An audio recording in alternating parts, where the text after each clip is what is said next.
Alright guys, Aggressive Blades here on about the Spyderco Manix 2XL. I've had this knife for a while now, and I've been using it all the time, and I absolutely love it. So here's the box it comes in, just a standard Spyderco box. There's the knife itself, and the paperwork, which I'm not going to talk about because I'm guessing most of you don't really care. If you do, I'm sorry about that.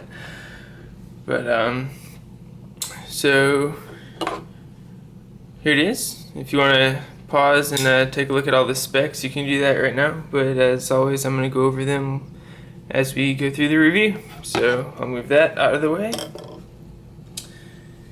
And here we go. So here it is. First I'll do a close-up.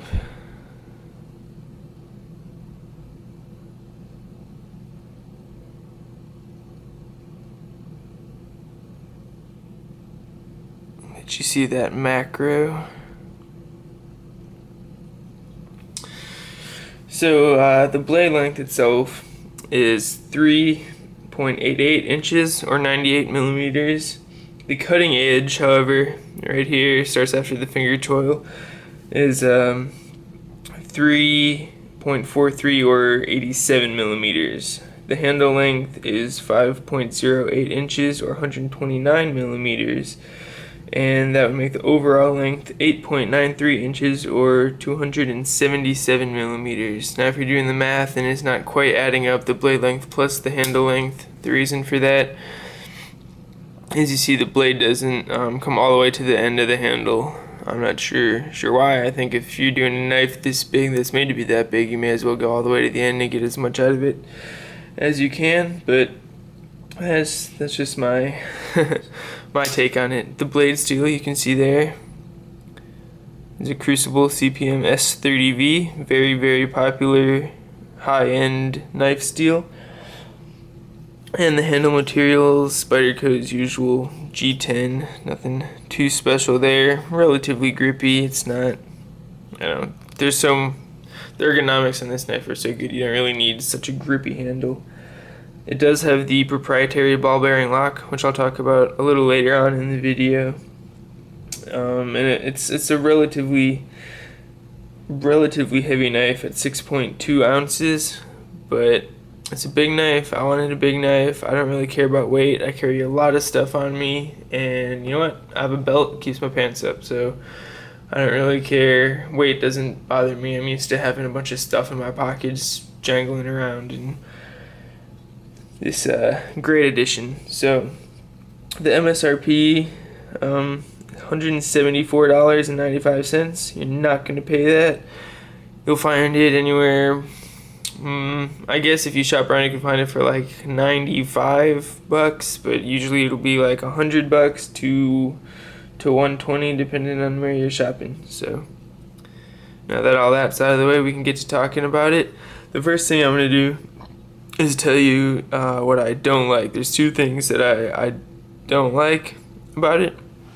The first thing is you see this jimping right here.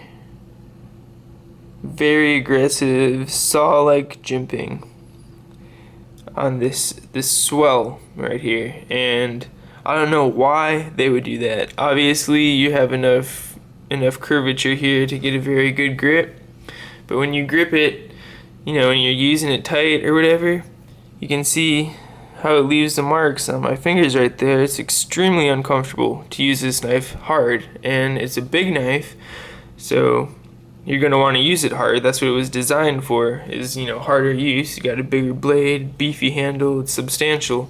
Why they would put that there, I have no idea. It does not aid in grip at all because of this, curvature here. You really you lock in and you don't need it, and it's uncomfortable, and I just don't see why they put it there.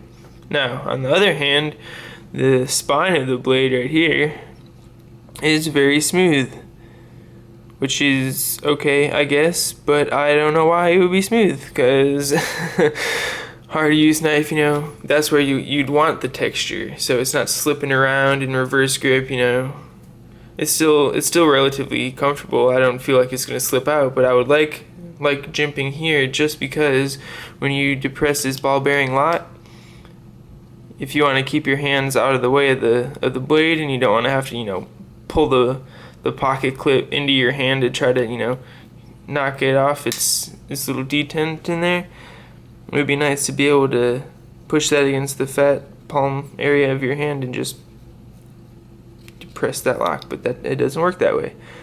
So just a couple things I don't like about it. Everything else is great. I love the looks of it. I love the design. It's easy to open. You got the full flat grind here. And you got satin, which is nice. I like the look of it. Your Spyderco round hole for opening. Something that's interesting, all the hardware, they're all the same size. So if you want to take the knife apart, everything will be the same size. You don't have to get multiple Torx. In other words, it is Torx construction.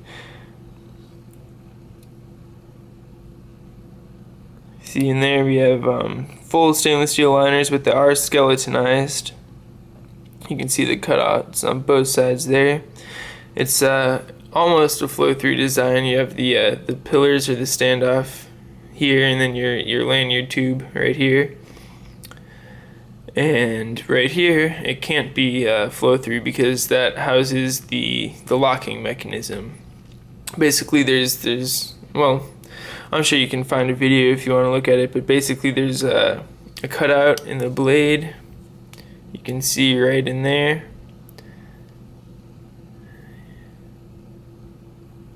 See that? Can you see that? Yep. And when it's opened, you watch this lock. You can see how it's getting closer, and then that lock snaps into place, and that's what locks it up. Absolutely no blade play in any direction. Had a little bit side to side when I first got it. I tightened it up. Something really nice that I noticed is there's Loctite from the factory on all their screws, including the pocket clip. They'll have Loctite on it. So if you don't have Loctite and you want to adjust the pivot, just take your chance. I'm sure it'll stay in there, but just know it'll be a little harder to unscrew because it does have that Loctite. But I love it. You can choke up on it. Jimping here is very, very functional, especially on the thumb ramp. You can see how it's kind of serrated back. It just totally locks into place. Very comfortable in the normal grip, except for that little spot right there like I was talking about. Comfortable like that. Comfortable choking up on it.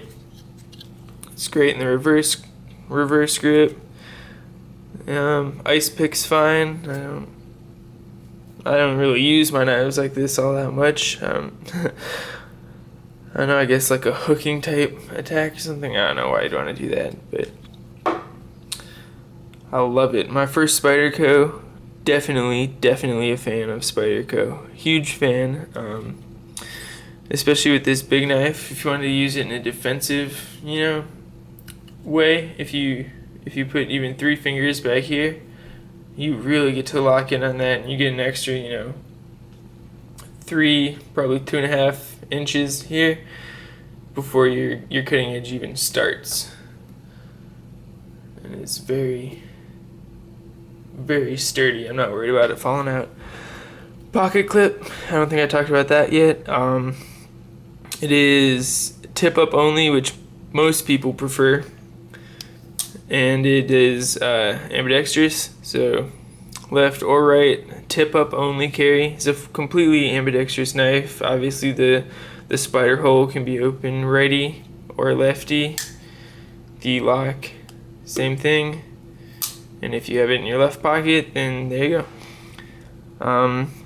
Something I was worried about when I first got it is because it is such a big knife. I was worried, that much would be sticking out of my pocket, and people would notice that it was a big knife.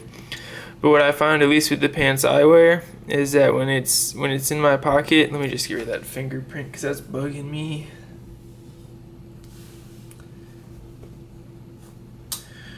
So what I notice is that when it's in the pocket, instead of having all that exposed, I just see about that much of it.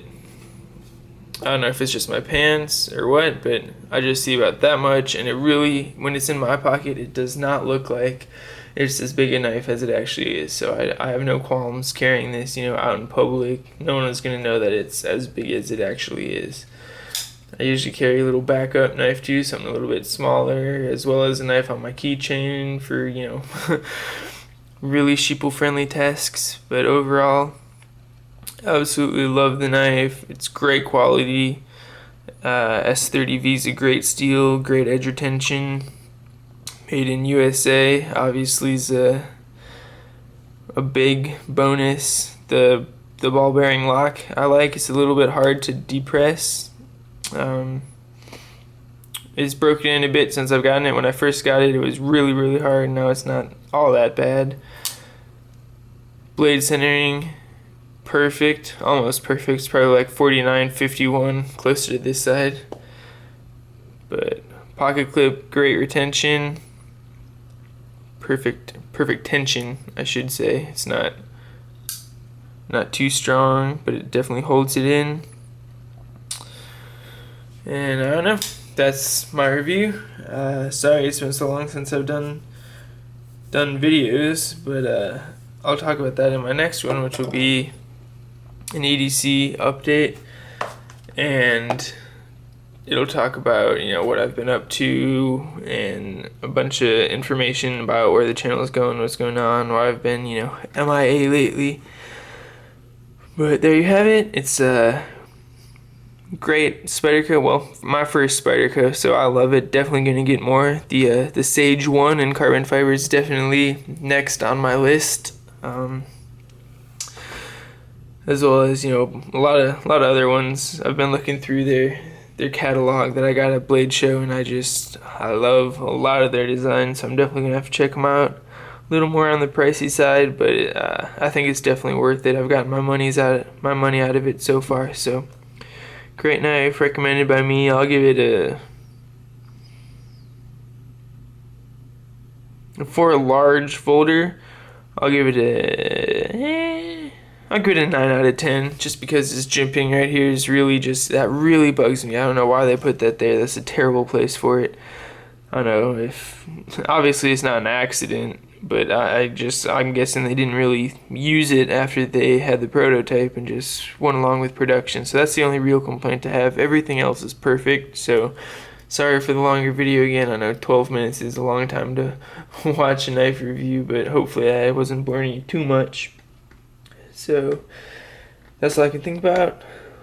Like, comment, subscribe. Let me know your thoughts if you have this knife, what you think about it, any ways I can improve my videos. All thoughts are welcome. Try to keep them nice, but whatever. I'm a big boy, I can handle it. So thank you very much for watching, and I'll see y'all soon.